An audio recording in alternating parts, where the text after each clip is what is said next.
High, good morning friends. তো আমি চলে আসলাম। সকালে খাওয়ার হয়ে গেছে, ব্রেড খেয়েছি আজকে। আর দুপুরে রান্না হলো ওই যে ট্যাংরা মাছ হবে আলু বেগুন দিয়ে।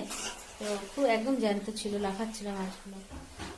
আর ব্রয়লার মাংস হবে, ব্রয়লার মাংস হবে। আর বেগুন কাটা মাছের জন্যে উচ্ছে আলু ভাজা হচ্ছে কড়াইয়ে।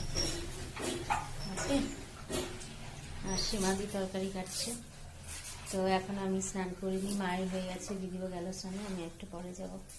একটু হাঁটাহাঁটি করছি, মাও হাঁটাহাঁটি করছে। আর ঘুম হলো না আজকে দুপুরে, তাই হাঁটাহাঁটি। আর একটু পরে সন্ধ্যা দিব, তারপরে চা করবো। তোমরা তো জানো।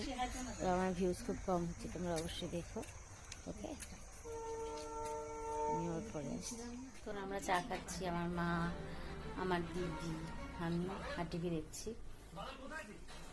আর বেশ গরমই আছে, ঠান্ডাটা একদম চলে গেল। ঠান্ডাটা কি তাড়াতাড়ি, গরম গরম আছে। ঠিক আছে, তো সিরিয়াল দেখছি, পরে আসছে। তো এখন দুধটা জাল দিচ্ছি, জাল হচ্ছে, প্রায় হয়ে গেছে। আর রান্নাঘরের কাজ তো দেরি আছে, অনেকটাই দেরি এখনো। 9টার দিকে ভাত বসাবো, 9টা 9:30 গরম গরম তখন। আর একবার চা করবো, দেরি আছে তোমরা তো জানোই। ঠিক আছে, এটুকুই থাক। তো আমার ভিউজ সত্যি কম হচ্ছে, আমার পাশে থেকো। ঠিক আছে, আবার আমি কালকে আসবো, আমার পাশে থেকো অবশ্যই।